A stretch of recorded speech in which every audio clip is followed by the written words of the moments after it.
My religious wife crossed the only line I set for her, so I'm considering breaking up. My wife and I have known each other for 10 years and got married in 2018. We have very different lifestyles. She's a very devout Christian and I am not religious. We found some way to make it work. It was a hard road, but we love each other very much.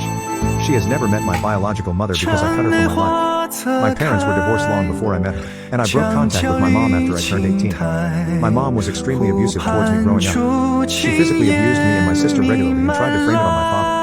She was able to manipulate a doctor to give me multiple medications growing up and she'd steal the meds. Her dirt boyfriend also tried to be abusive too. I cut my losses and cut all contact with my mother and her family just like my sister. My dad didn't approve of my wife at first because of her religion, but they get along now. When my wife asked me when she'd be able to meet my mom, I told her she never would. She's a violent and terrible woman and she has no place in my life and I didn't want her involved in ours. I made sure to explicitly tell her to not contact anyone in my mom's family.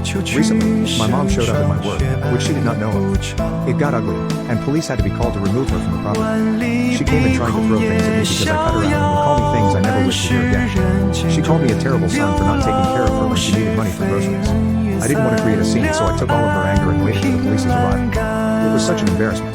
When I got home, I told my wife, and she just had her oh poop look on her face. I asked what that was about and she confessed she reached out to my mom and told her where I worked because my mom told her that she wanted to make amends. My wife believes that everyone deserves forgiveness and doesn't believe something could be unforgivable. I told her that violated the one thing I told her was out of bounds and didn't even tell me until it went wrong. She of course has been apologetic. I told her we'd get there, but I needed to get through. I've been sleeping in the office at home, and we've barely spoken since. We were supposed to travel to her parents for Thanksgiving, but I considered staying home with the dogs so I could sort myself out.